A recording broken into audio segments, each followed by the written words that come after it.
concernant des enfants. Et je vais souligner tantôt, mais bonne fête des pères tout d'abord à tous les pères qui sont là. Mais aujourd'hui, on ne va pas parler de pères. Désolé les pères. Oui, on a d'autres choses importantes aussi à dire dans la parole de Dieu. Mais c'est la fête des pères. Et je ne sais pas si vous le savez, mais probablement parmi vous, c'était qui le premier héros que vous avez eu dans la vie?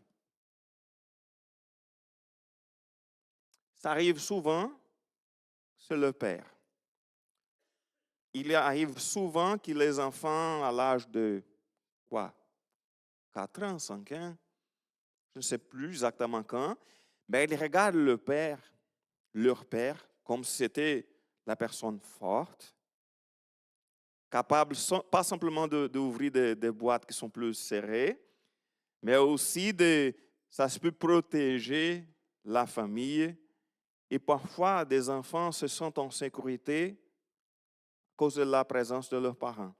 Ça me fait même rappeler une fois, c'est un pasteur brésilien qui m'a raconté ça, je ne sais pas exactement d'où ça vient, mais il a dit qu'il traversait, quelqu'un disait qu'il traversait une rue, un boulevard très grand au Brésil. Et ce n'est pas tout à fait comme ici, parce qu'ici, si on va traverser, s'il y a un passage à piéton, qu'est-ce que les gens font?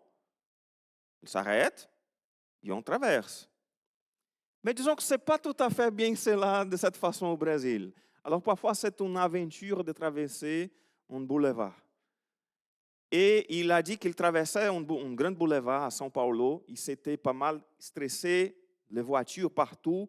Et pendant qu'il traversait, il était vraiment s'inquiétait beaucoup pour la sécurité, etc.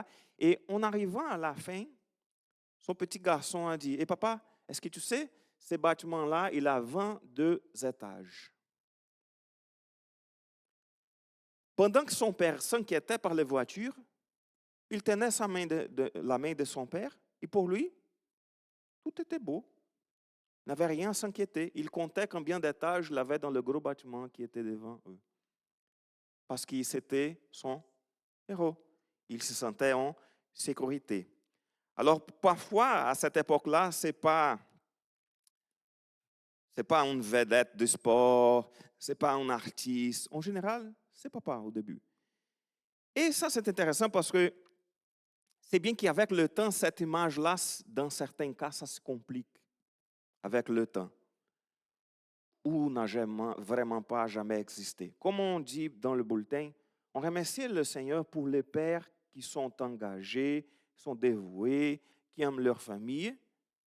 Et on prie pour les gens qui n'ont pas eu des pères présents ou qui n'ont pas du tout de pères, qui ont été abandonnés, etc. Parce que dans ces moments que parfois on dit bonne fête des pères, il y a beaucoup de gens qui sont dans la souffrance et dans la douleur dans une telle journée parce qu'ils n'ont pas eu de père ou ils ont eu un père qui n'était pas présent. Et dans ce genre de cas, je suis vraiment désolé, mais la seule chose qu'on peut dire, c'est toujours qu'on a un très bon père, parfait, au ciel. C'est lui qui peut nous guérir de ses blessures. Mais, comme je disais tantôt, pour beaucoup, cette question d'avoir des héros, ça nous apporte l'idée qu'on a toujours besoin de modèles admirés. On a toujours quelque chose. On a parfois dans les sports, je vois souvent ici la mode pour le soccer. Je ne parle pas de hockey parce que je ne comprends pas. C'est Messi. On voit beaucoup de garçons avec un maillot rose, Messi, etc. Je n'ai jamais imaginé de voir beaucoup de garçons avec des vêtements roses, mais à cause de Messi, l'Argentin, voilà, on voit beaucoup à l'école. Si vous apportez vos enfants à l'école, vous avez déjà vu quelqu'un avec un maillot rose ou même le maillot de la sélection de l'Argentine. Pas un Brésilien, mais d'autres pays où on voit des gens avec un maillot de l'Argentine. Mais ce qu'on voit, c'est qu'on a des héros. Et en grandissant, les héros changent, soit dans les sports, soit une personne de la télévision, même un prof parfois à l'école. Et ces profs-là, j'ai connu des gens qui ont fait un choix dans leur vie pour leur profession à cause d'un prof qu'ils ont eu à l'école. Qu'ils aimaient tellement et qu'ils voyaient que c'était tellement dévoué et qu'ils parlaient de la matière comme c'était quelque chose vraiment spécial qu'ils ont dit, hey, je vais travailler dans ce domaine-là. Ça, j'aime ça. Mais la question qu'on se pose, c'est qui nos héros? Est-ce que c'est un joueur? Est-ce que c'est quelqu'un qui est capable de remplir le centre belle? C'est qui nos héros? Ici, au Québec, depuis surtout la Révolution tranquille, on s'est délibérément s'éloigné des héros qui on nous imposait, disons, les saints, le clergé, etc. Et je ne suis pas là pour juger la question, mais c'est ça qui s'est passé avec nous. Et pour choisir nos propres héros, c'est en général aujourd'hui de la performance, de la visibilité, du succès. C'est ça les héros qu'on cherche. Les gens qui... On ne va pas regarder quelqu'un, je parle dans la société, qui, OK, il n'a pas beaucoup d'argent, etc. Non, un garçon à l'adolescence, on ne va pas regarder et dire, ah, c'est ça le modèle que je cherche pour ma vie. Il va en général chercher quelqu'un qui soit, c'est tellement bien habillé, avec une belle voiture, une grosse maison, etc. Ce sont des modèles de notre société. Mais quand on regarde la parole de Dieu, parce que ça, c'est le réflexe humain, on cherche des modèles, même si on ne se rend pas compte. Mais quand on regarde la parole de Dieu, on voit que la Bible nous présente un autre genre d'héros. Parfois, ce n'est pas tout à fait ceux qui sont applaudis, ne sont pas tout à fait couverts de médailles, sont parfois des héros les héros qui ont été rejetés par le monde et parfois même tués. Cette question m'a fait rappeler, et c'est le premier texte qu'on va réfléchir ce matin, ce n'est pas le texte de la prédication, mais on va citer. Pardon Alexandre, je ne vais pas oublier de te dire, mais on utilise la version le seconde 21 ce matin, ok, pour le diapo. Alors, si on voit l'auteur d'Hébreux au chapitre 11, il parle des hommes et des femmes de foi. Il parle quoi de ces gens-là? Il dresse une liste de ceux que nous appelons les héros de la foi. C'était des gens vraiment spéciaux, c'était des gens qui donnaient un bon témoignage. Et il nomme plusieurs personnes. Il commence par Abel. Parle de Moïse, parle d'Abraham, il parle des hommes et des femmes de foi qui ont donné de bons exemples. Et à la fin de la liste, il dit ceci, et voilà les Hébreux, le chapitre 11, le verset 36 jusqu'au 38, il dit ceci. Il parle, après la liste, il dit, d'autres encore ont subi les moqueries et le fouet, les chaînes et la prison. Regarde les héros dans la parole de Dieu. Ce sont des gens qui ont subi des moqueries, le fouet, les chaînes et la prison. Il ajoute au verset 37, ils ont été lapidés, sciés, mis à l'épreuve. Ils sont morts tués par l'épée. Ils sont allés d'un endroit à l'autre, habillés de peaux de brebis ou de chèvres, privés de tout, persécutés, maltraités. Eux, dont le monde n'était pas digne, ils erraient dans le désert et les montagnes, dans les grottes et les abris de la terre. Et la phrase que je voulais attirer, c'est celle qui est dans le début du verset 38, qui parle des hommes et des femmes dont le monde n'était pas digne. C'est ça un héros pour la parole de Dieu. Des hommes et des femmes qui n'étaient pas dignes. Dont le monde, n'était pas digne. Et parmi tous ces gens-là, qui ne sont pas nommés, mais qui sont mentionnés dans cette petite portion du 36 jusqu'au 38, qui ont été lapidés, sciés, ils sont morts, persécutés, maltraités. On va regarder ce matin la vie d'Étienne. Parce qu'il est parmi ces gens-là. Il était un homme dont le monde n'était pas digne. C'est le premier martyr de l'Église. Et on voit quelque chose d'important de la vie d'Étienne pour qu'on puisse s'inspirer ici, nous, en tant que parents, qui cherchent à être un héros pour nos enfants, voici un bon modèle. Et qu'est-ce qu'on voit dans la vie d'Étienne? Alors, la première chose qu'on voit, c'est qu'Étienne, c'est une personne, un homme qui donne un bon témoignage. Et ça, on peut voir très clairement au chapitre 6, au livre d'Actes, le verset 3, il dit ceci. C'est pourquoi, frères et sœurs, choisissez parmi vous 7 hommes qui l'on rende un bon témoignage, rempli d'Esprit Saint et de sagesse, et nous le chargerons de ce travail. Petite parenthèse, c'est quoi ce texte-là? C'est le choix de diacres. Et on a besoin dans l'Église, on a besoin de chercher des gens pour servir à l'Église. Et quelles étaient les caractéristiques de ces gens-là? Parmi vous, cet homme qui en rend un bon témoignage, rempli d'esprit, de sagesse, et nous le chargerons de ce travail. Et au verset 5, il précise cette proposition plus à toute l'assemblée. Ils choisirent Étienne, un homme plein de foi et de Saint-Esprit. Philippe, procureur, Nicanor, Timon, Parménas et Nicolas, un non-juif d'Antioche converti. Vous avez remarqué quelque chose? Dans la liste, c'est qui le seul qui a une distinction? C'était juste Étienne. Il avait dit au départ qu'ils vont choisir des frères et sœurs qui rendent un bon témoignage, remplis d'Esprit Saint et de sagesse. Et c'est ça les gens qu'il cherchait. Alors, tous ces gars-là étaient des hommes qui donnaient un bon témoignage, remplis d'esprit et de sagesse.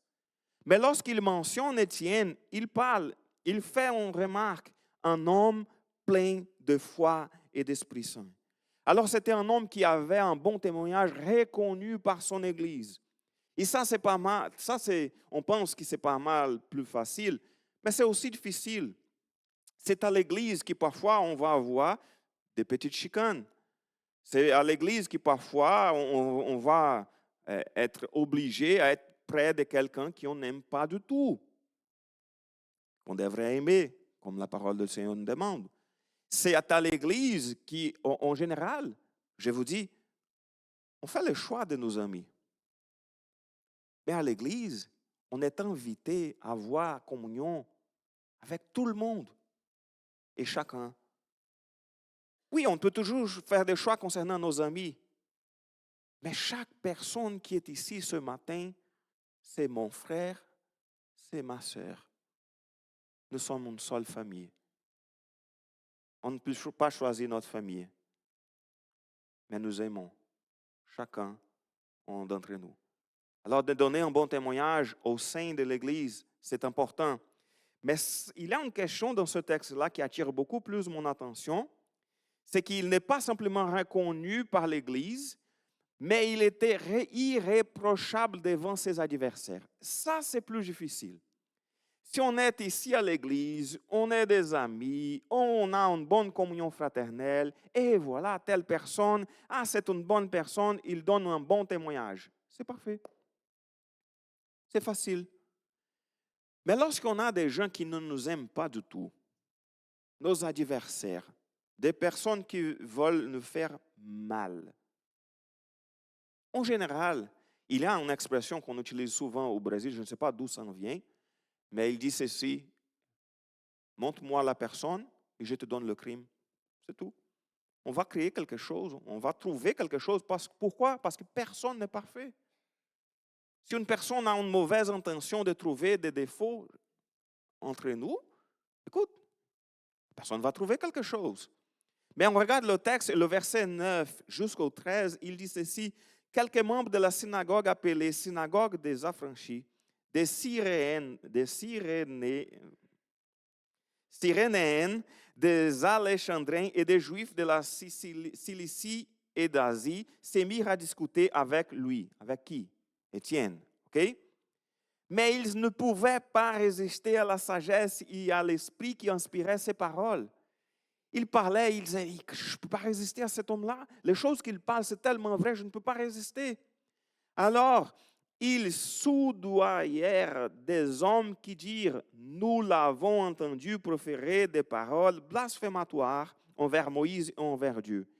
Ils ameutèrent le peuple, les anciens, les spécialistes de la loi, puis ils se jetèrent sur lui, l'arrêtèrent, ils le menèrent au Sanhédrin. Ils se présentèrent de faux témoins qui dirent, cet homme ne cesse de prophéter des paroles blasphématoires contre le lieu saint et contre la loi.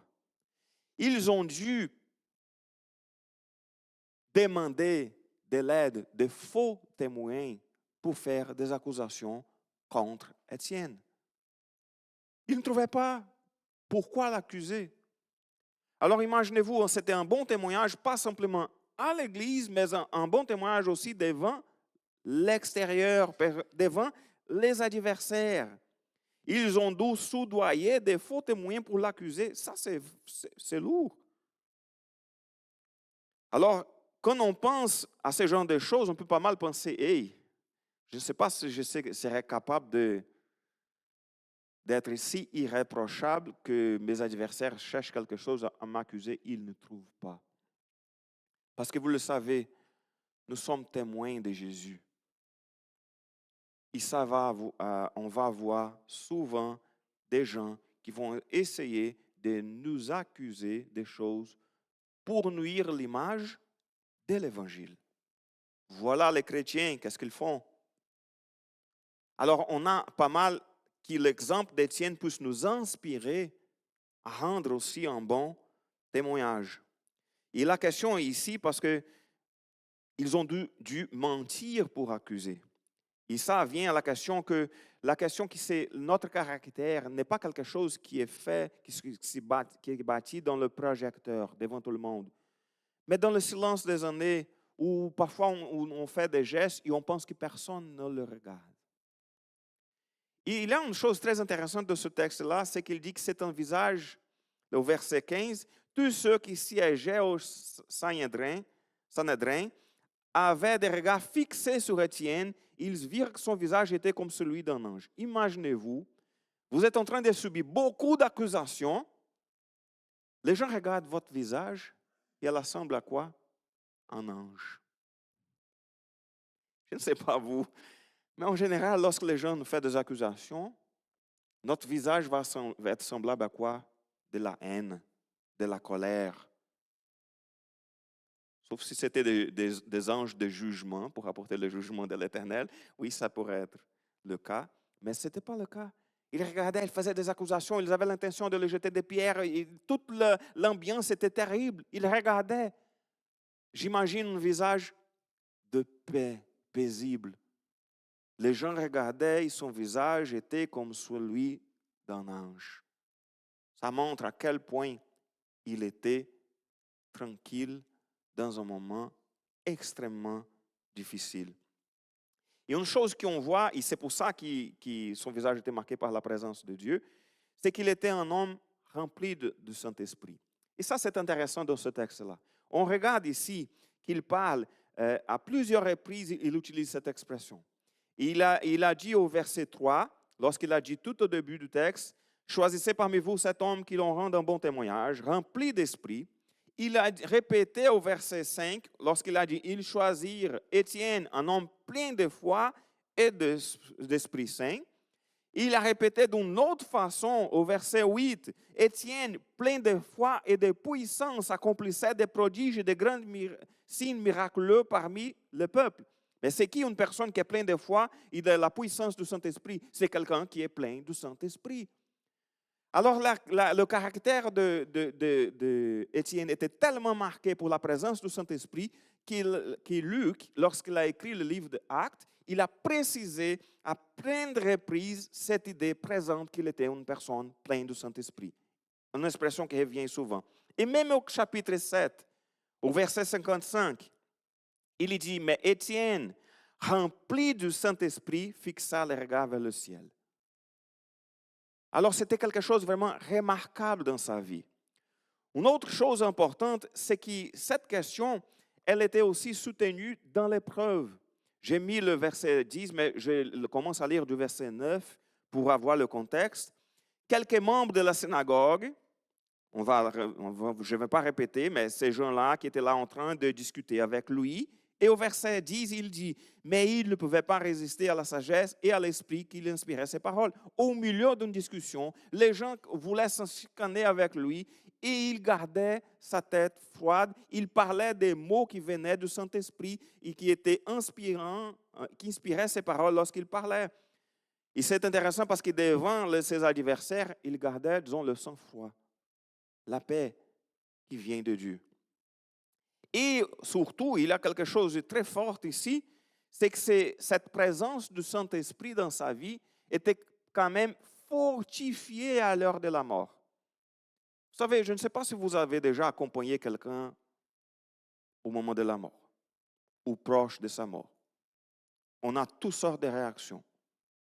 En général, ce n'est pas une bonne ambiance. Mais chez des chrétiens, on voit souvent des morts paisibles. Des gens qui vont partir en paix. Parce qu'ils savent où ils s'en vont. Et on voit ici, ce n'est pas quelqu'un mort. Ah non, il était tout tranquille, il dormait, il est décédé. Non. Le texte nous dit au verset 54 de Acte 7, il dit ceci, en entendant ces paroles, il venait de proférer tout un discours. OK? Tout un témoignage par ces paroles. Ils avaient le cœur, ses adversaires, plein de rage. Ils grinçaient des dents contre lui. Imaginez-vous. Le discours d'Étienne était tellement fort qu'ils étaient de la haine. Ils grinçaient même les dents contre lui. Mais Étienne, il faisait quoi? Rempli du Saint-Esprit, fixa le regard vers le ciel.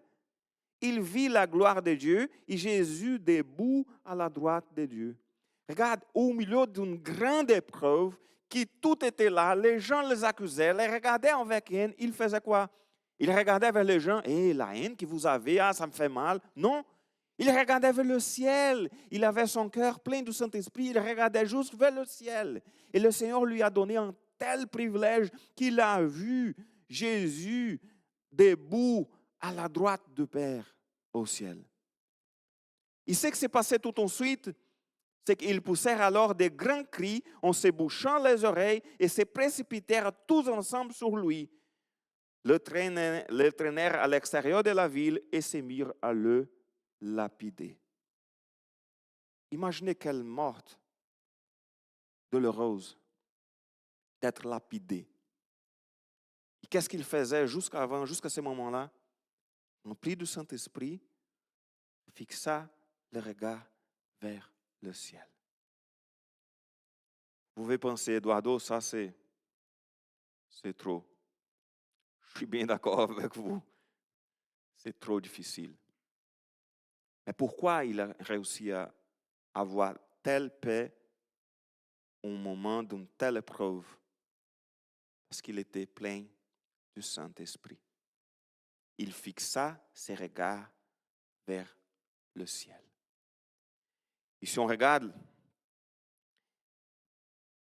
une chose intéressante, que c'est au verset 51, on ne va pas le lire, mais un peu avant, il y a une expression qu'Étienne accuse les membres du Sanhédrin de résister toujours à l'esprit. Alors, on a ici deux situations tout à fait opposées. Les gens qui lui ont lapidé, ils faisaient quoi? Ils résistaient au Saint-Esprit. Et Étienne, celui qui recevait les pierres, il était plein du Saint-Esprit. Ça me fait rappeler, qu'est-ce que la parole de Dieu nous demande en Éphésiens? C'est un texte bien connu, qu'on ne doit pas s'enivrer de vin, parce que ça va nous amener à la débauche, mais soyez contraire, remplis de l'Esprit. Alors, ça c'est Éphésiens 5, 18, si vous voulez le remarquer dans la parole. Plein d'Esprit. Ce n'est pas une chose que, OK, j'ai donné ma vie à Jésus, on a tous reçu le Saint-Esprit au moment qu'on a donné notre vie à Jésus. On est très régénérés. Il a fait de nous de nouveaux hommes, de nouvelles femmes, de nouveaux êtres. Mais être plein du Saint-Esprit, ça c'est une autre chose. Ça c'est une recherche de chaque jour. Ce n'est pas une question, hey, c'est plein. OK, maintenant, je vais marcher pour toute ma vie, le reste de ma vie, tout tranquille parce que je suis plein du Saint-Esprit. Non. C'est quelque chose à chercher chaque jour. C'est comme, il donne, dans Ephésiens 5, il donne la recette pour être plein du Saint-Esprit. Il parle, hey, dites-vous des psaumes, des hymnes, des cantiques spirituels, chantez et célébrez de tout votre cœur des louanges du Seigneur, remerciez constamment Dieu le Père partout au nom du Seigneur Jésus-Christ, soumettez-vous uns aux autres dans la crainte de Dieu. Alors il parle de la louange, il parle de la prière, il parle d'un cœur reconnaissant, il parle de se mettre uns aux autres dans la crainte de Dieu. Alors c'est une vie qui cherche le Seigneur et qui est toujours pleine du Saint-Esprit. Parce que être plein du Saint-Esprit n'est pas une expérience ponctuelle, mais c'est un style de vie à chercher chaque jour. Et une chose très intéressante de ce texte, c'est que c'est un homme qui ressemblait à Jésus. Et je vais attirer l'attention sur quelques éléments pour qu'on puisse faire le rapport entre les deux. De verset 55, il dit qu'Étienne, on a déjà lu, plein du Saint-Esprit, fixa le regard vers le ciel, etc., voit Jésus. Le verset 56, voilà, on n'avait pas lu encore, il dit, « Je vois le ciel ouvert, le Fils de l'homme debout à la droite de Dieu. » Ils poussèrent alors de grands cris, se débouchèrent des oreilles, se précipitèrent tous ensemble, s'internèrent à l'extérieur de la ville, se mirent à le lapider. Les témoins avaient déposé leurs vêtements aux pieds d'un jeune homme appelé Saul. Ils jetaient des pierres à Étienne qui priait et disait, regarde la prière. C'était quoi? Seigneur, tue ces gens méchants, ces homicides, que ton jugement puisse peser sur leur vie. Seigneur Jésus, accueille mon esprit. Puis il s'est mis à genoux et s'écria d'une voix forte, Seigneur, ne le charge pas de ce péché. Après avoir dit cela, il s'endormit. Alors comme Jésus, il est mort en priant. Comme Jésus avait dit, pardonne-leur car ils ne savent pas ce qu'ils font. Il dit, Seigneur, ne le charge pas de ce péché. Jésus a dit d'une voix forte, Père, je remets mon esprit entre tes mains. Il a dit, Seigneur Jésus, accueille mon esprit. C'est un disciple de Jésus. C'est chercher. On ne va pas tout à fait toujours y arriver, mais chercher à suivre l'exemple, le modèle de Jésus. C'est ça un disciple. On cherche à vivre comme notre maître.